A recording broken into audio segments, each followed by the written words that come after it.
हो गया अरमान पूरा? हो गए तुम खुश? लेकिन नहीं, तुम पे क्या असर पड़ता है? पता है ना तुम्हें घर में क्या हुआ है? पता है मुझे, रजिया खाला चिरागू का रिश्ता लेके तुम्हारे घर पे पहुंच गई थी।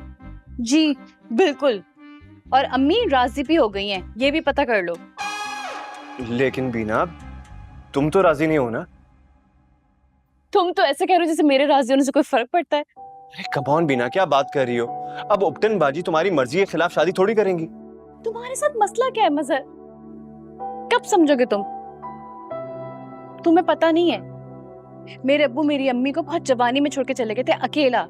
सारी जिंदगी उन्होंने मेरी जिम्मेदारी पूरी की है। अब तुम्हें क्या लगता है मेरी शादी की बारी आएगी तो वो किसी कंगले के हवाले कर देंगे मुझे? अच्छा, तो मैं वही कंगला हूं ना जो हर महीने के महीने तुम्हारे घर पे राशन डलवाता है? हाँ, लेकिन चिरागो ना करोड़पति है। अरे बीना, क्या बात कर रही हो तुम यार? अब पैसे की खातिर तुम चिरागू से शादी कर लोगी? तुम कुछ क्यों नहीं करते? तुम्हारे साथ क्या प्रॉब्लम है? तुम्हें क्या लगता है सारी जिंदगी मैं तुम्हारे आसरे पे बैठी रहूं? बीना, बीना प्लीज प्लीज मेरी बात को समझो यार। मैंने बताया था ना तुम्हें, मैं दुबई जा रहा हूँ, वहां पे जॉब लग जाएगी तो सब कुछ सेट हो जाएगा। क्या? तुम दुबई जा रहे हो? बस, अब तो तय हो गया, अब तो बिल्कुल तय हो गया। तुम ना मुझे भूल जाओ। सुना तुमने? भूल जाओ मुझे। हेलो, हेलो,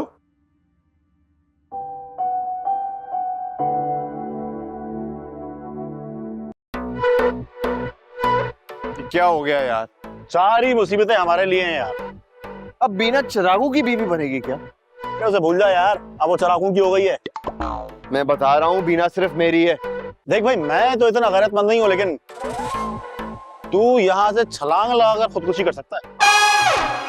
नहीं, मैंने सोच लिया, मैं समंदर में डूब कर अपनी जान दूंगा। ये भी अच्छा है, लेकिन यार अगर तेरी लाश ना मिली तो तेरे माँ बाप को बहुत दुख हुआ है। और अगर जहर खा के मर जाऊंगा तो परेशान नहीं होंगे क्या? हाँ, दुख तो होगा, मगर महल्ले वालों को बिरयानी खाने को मिल जाएगी। अरे बस कर यार आबिद, तू बीना को बता देना मैं उससे कितनी मोहब्बत करता था।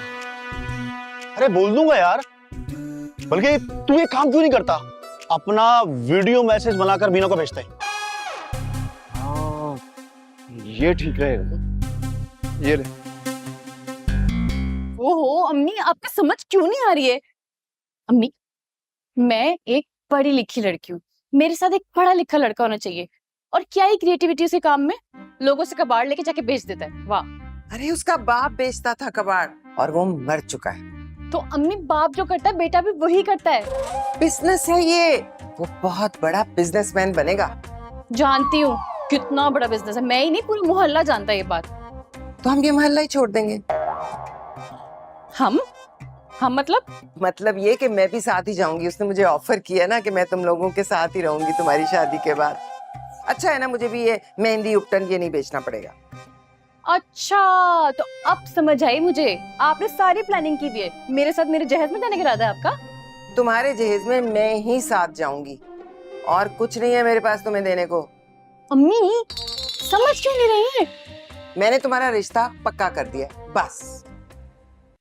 हेलो बीना, देखो मैं तुमसे कितनी मोहब्बत करता हूँ। जीता तो तुम्हारे लिए और आज जान दे रहा हूँ तो तुम्हारे लिए। मुझसे ये बर्दाश्त नहीं हो पाएगा कि तुम किसी और की हो जाओ। अबे चराकू को गाली बक। हाँ, और वो तुम घटिया चिरागू के साथ शादी करने लगी हो। इससे तो बेहतर था कि तुम आबिद से कर लेती। आबिद से शादी कर लेती। हाँ? अबे तू मुझे कटा के खुद बीना से शादी करेगा क्या? अरे क्या बात कर रहा है यार, उसने तुझ जैसे पढ़े लिखे आदमी से शादी नहीं की तो मुझ जैसे गवार से कैसे करेगी? वो तो मैं खुदकुशी कर रहा हूँ ना, इसलिए। और अगर मैं खुदकुशी ना करूं तो चिरागो से शादी करने से अच्छा ये नहीं है कि मैं मजहर से शादी कर लूं? अरे मैं तो कभी उस कंगले से तुम्हारी शादी ना करूं। वाह, सुबह तक तो बड़े कसीदे पढ़ रही थी उसके कि भाई इंजीनियर है, मल्टीनेशनल कंपनी में काम करेगा। कर भी लेगा तो कितना कमा लेगा, और फिर जो उसकी कमाई होगी उसके माँ बाप ले जाएंगे। अम्मी क्या बातें कर रही हैं आप? और आप जानती नहीं कब से वो हमारे घर में राशन डलवा रहा है। अरे तुम्हें तो नफरत है ना उससे, तुम तो कभी उससे सीधे मुंह बात नहीं करती। अब ऐसा भी नहीं है, वो तो मैं जानबूझ के करती हूँ ताकि उसको कुछ शर्म आए और वो जाके जॉब ढूंढे। बस बहुत होगी बहस। अब मैं रजिया से कहकर अच्छी सी तारीख देखकर तुम्हारा निकाह कर रही हूँ। और अब्बू, अब्बू को क्या कहेंगी?